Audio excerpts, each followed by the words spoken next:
मित्रों नमस्कार। मैं ओपी शर्मा, ज्योतिषाचार्य, यूट्यूब चैनल के ज्योतिष ज्ञान के कार्यक्रम में नई वैद्य ज्योतिष परामर्श केंद्र में आपका हार्दिक स्वागत करता हूं। ज्योतिष ज्ञान के कार्यक्रम में आज नए विषय के साथ मैं आपसे रूबरू होता हूं। आज का हमारा विषय है कुंडली के दुर्योग। कौन कौन से कुंडली के दुर्योग होते हैं मित्रों, जो यदि कुंडली में होते हैं तो वह जातक को बहुत कष्ट देते हैं, जातक का जीवन संघर्षपूर्ण बना देते हैं, जातक का जीवन आपदापूर्ण बना देते हैं, विपत्तिपूर्ण बना देते हैं और उसकी प्रगति में बाधा उत्पन्न करते हैं, प्रगति को अवरुद्ध कर देते हैं। तो हम सबसे पहले इस योग में मंगल दोष की बात करते हैं। कुंडली में जब मंगल कुंडली के प्रथम भाव में, चतुर्थ भाव में, सप्तम भाव में, अष्टम भाव में एवं द्वादश भाव में होता है और यदि मंगल अकारक हो, कुंडली में मंगल अतिरिक्त भावों का स्वामी होकर इन भावों में बैठा हो तो जातक को ये बहुत कष्टदायक होता है। विशेषकर वैवाहिक स्थिति बहुत ही दुखपूर्ण हो जाती है, कलह क्लेशपूर्ण हो जाती है। विवाह या तो होता ही नहीं है, यदि होता है तो काफ़ी विलंब के साथ होता है और काफ़ी कष्टपूर्ण होता है। तो यह मंगल दोष इस तरह से जातक को जीवन में वैवाहिक स्थिति में व अन्य कारणों से काफ़ी कष्टदायक होता है। इसके बाद हम बात करते हैं ग्रहण दोष। कुंडली में जब चंद्रमा या सूर्य के साथ राहु या केतु की युति हो जाती है तो या तो वह चंद्र ग्रहण बनता है या सूर्य ग्रहण बनता है। चंद्र ग्रहण यदि बनता है तो जातक को मानसिक रूप से काफ़ी कष्ट होता है, उसकी मानसिक स्थिति खराब हो जाती है एवं चंद्रमा जिन भावों के को ओन करते हैं, जिन भावों के स्वामी होते हैं, उन भावों के फलों में हानि होती है। माता को कष्ट होता है। चतुर्थ भाव से संबंधित माता, भूमि, भवन, मकान और प्रॉपर्टी आदि जो कि चतुर्थ भाव का कारक होता है, कष्टपूर्ण स्थिति हो जाती है, मानसिक स्थिति खराब हो जाती है। इसके अलावा यदि सूर्य के साथ राहु की या केतु की युति हो जाती तो वह सूर्य ग्रहण होता है। सूर्य ग्रहण की स्थिति में पिता को कष्ट हो जाता है, पिता का जीवन कष्टपूर्ण होता है। स्वयं के आत्मविश्वास में कमी आती है। जो सूर्य होता है वह हमारे हृदय को सिग्निफाई करता है, हड्डियों को सिग्निफाई करता है, हमारा जो शरीर है उसमें कॉन्फिडेंस को सिग्निफाई करता है, पिता को सिग्निफाई करता है। तो सूर्य ग्रहण की सूर्य के साथ जब राहु की युति होती है तो इन प्रकार के हमें कष्ट झेलने पड़ते होते हैं। पिता को कष्ट होता है, हमारे कॉन्फिडेंस में कमी आती है, हमारे जीवन में जो उन्नति होना चाहिए उस उन्नति में बाधा उत्पन्न होती है, उन्नति विलंबित हो जाती है, मान सम्मान में कमी होती है, हमें शारीरिक कष्ट होता है, हमें हृदय पीड़ा हो सकती है। तो इस तरह से सूर्य के साथ जब यह युति होती है तो इस तरह से सूर्य ग्रहण की कारण हमें दुख झेलना पड़ते हैं। अब यदि अंगारक दोष, हम तीसरे दुर्योग की बात करते हैं। अंगारक दुर्योग, अंगारक दुर्योग में क्या होता है कि जो मंगल है और राहु की युति होती है। अब मंगल यदि कुंडली में त्रिभाव का स्वामी हो, अष्टमेश हो या षष्ठेश हो या द्वादशेश हो और कुंडली में वह लग्न में बैठा हो या द्वितीय भाव में, चतुर्थ भाव में या सप्तम भाव में या अन्य लाभ भाव में या कर्म भाव में बैठा हो या पंचम भाव में बैठा हो तो हमें मंगल दोष की वजह से काफ़ी पीड़ा झेलनी पड़ती है। जातक के डिसीजन पावर में कमी आ जाती है, जातक जिद्दी हो जाता है, गुस्सैल हो जाता है और धैर्य खो बैठता है। इससे उसके काम बिगड़ते हैं, उसकी प्रगति में बाधा आती है। तो मंगल दोष, अंगारक दोष भी एक बड़ा दुर्योग है जिसका निवारण या उपाय करना बहुत ही आवश्यक है। इसके बाद हम अगले विषयोग की बात करते हैं, विषयोग। विषयोग भी ये एक महादुर्योग है। यदि ये विषयोग जिसमें कि चंद्रमा एवं शनि की युति होती है या एक दूसरे की समसप्तक दृष्टि होती है तो विषयोग बनता है। यदि विषयोग बनाकर चंद्रमा एवं शनि लग्न में हो या सप्तम भाव में हो तो हमें वैवाहिक स्थिति खराब हो जाती है, विवाह होने में समस्या हो जाती है, या तो विवाह होता नहीं है, हो जाता है तो उसमें समस्या होती है या विलम्ब से होता है, और जातक को बहुत मानसिक कष्ट झेलने पड़ते हैं, मानसिक पीड़ा होती है और वो निर्णय नहीं ले पाता। इस तरह से यह भी एक बहुत बड़ा विषयोग, एक बड़ा दुर्योग है। इसका उपाय होना चाहिए, इसके उपाय करना चाहिए। इसमें यदि चंद्रमा का उपाय करना चाहिए, चंद्रमा को बलि करना चाहिए।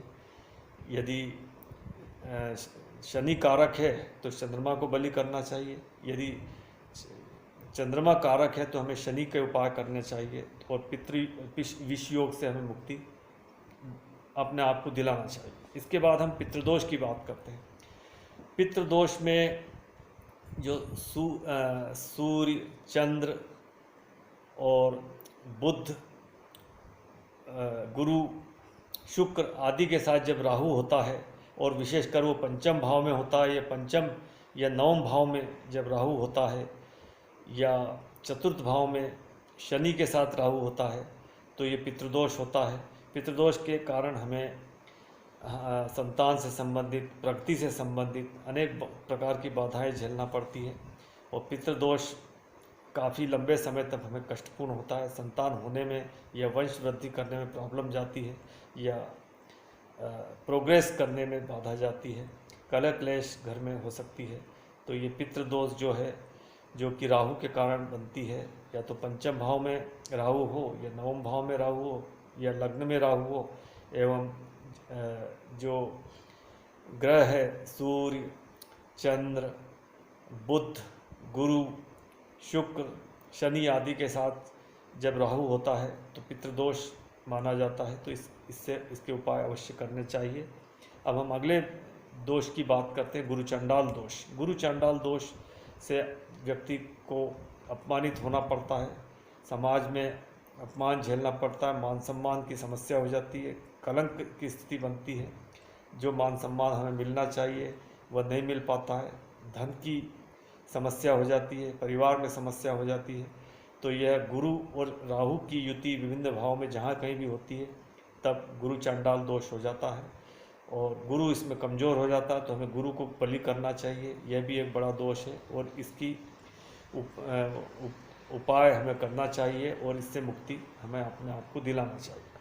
अब इसके अलावा हम अमावस्या दोष की बात करते हैं। अमावस्या दोष में चंद्रमा और सूर्य एक ही डिग्री पे जब होते हैं, या चंद्रमा सूर्य से अस्त हो जाता है, या अमावस्या के आसपास का जब जन्म होता है तो अमावस्या दोष होता है। तो अमावस्या दोष से हमें डिसीजन पावर कमज़ोर होता है, मानसिक कष्ट होते हैं, प्रोग्रेस में बाधा आती है। जिस भाव में भी ये अमावस्या दोष बनता है उस भाव से संबंधित हमें हानि उठाना पड़ती है। इसके लिए भी हमें उपाय करने की आवश्यकता होती है। इसके बाद पाप कर्तृदोष। पाप कर्तृदोष में क्या है कि जो भाव या भावेश, जो मुख्य भाव भावेश होते हैं, वो दोनों द्वादश भाव में एवं उस भाव से द्वितीय भाव में, या ग्रह से द्वितीय भाव में जब अशुभ ग्रह बैठ जाते हैं, विराजमान हो जाते हैं, तो पाप कर्तृदोष होता है, और उसमें वो भाव एवं भावेश दोनों कमज़ोर हो जाते हैं, और भाव, जिन भावों को वो ग्रह ओन करते हैं उनसे संबंधित हमें फलों में कमी आती है। इस तरह से हमें उस संघर्ष की स्थिति बनती है, हमें प्रोग्रेस में बाधा आती है, और भाव से संबंधित कष्ट झेलने पड़ते हैं। इसके बाद हमें केमद्रुम दोष की बात करते हैं। केमद्रुम दोष यह भी एक मानसिक कष्ट देने वाला होता है। जातक अपने आप को अकेला महसूस करता है और प्रोग्रेस में बाधा आती है, वह हमेशा इस तरह से उसको महसूस होता है कि उसे किसी प्रकार की कोई मदद नहीं मिलती है। तो यहाँ केमद्रुम दोष जब होता है, जब चंद्रमा के दोनों ओर राहु एवं सूर्य के अलावा कोई ग्रह जब न होता हो तो केमद्रुम दोष बनता है। और ये केमद्रुम दोष भी व्यक्ति को काफ़ी कष्टपूर्ण स्थिति बनाता है और प्रगति में बाधा देता है, अकेला महसूस करता है, मानसिक पीड़ा देता है। तो इससे भी जातक को मुक्ति की आवश्यकता होती है। वैसे केमद्रुम दोष भंग भी हो जाता है यदि केंद्र में चंद्रमा से केंद्र में अर्थात चतुर्थ, सप्तम या दशम भाव में कोई ग्रह होता है, या गुरु की या कोई शुभ ग्रह की उस पर दृष्टि होती है, तो केमद्रुम दोष भंग हो जाता है। अब केमद्रुम दोष के बाद हम काल सर्प दोष की बात करते हैं। काल सर्प दोष में क्या होता है कि राहु केतु की जो डिग्रियां होती है उसके अंदर ही सभी सातों ग्रह आ जाने पर राहु केतु के अंदर आने से उसे काल सर्प दोष कहते हैं। काल सर्प दोष होने पर जातक का जो प्रोग्रेस है वो बाधित होता है, वो तरक्की नहीं कर पाता है, डिसीजन लेने में कमजोरी आ जाती है, और उस जातक को धन की स्थिति या प्रोफेशन में उसको उतार चढ़ाव आते हैं या तरक्की नहीं कर पाता है। तो काल सर्प दोष का भी हमें निवारण करना चाहिए और ये बहुत ही आवश्यक है। तो काल सर्प दोष के बाद हम एक और दोष होता है लग्न दोष। लग्न दोष में जब लग्नेश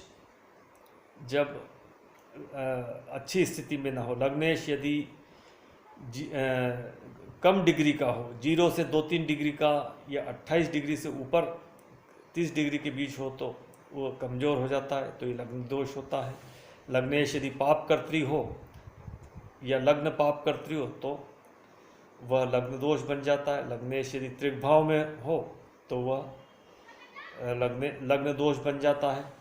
लग्नेश यदि अशुभ ग्रहों के प्रभाव में हो तब भी यह लग्न दोष बन जाता है। लग्नेश यदि नीच का हो तब भी यह लग्न दोष बन जाता है।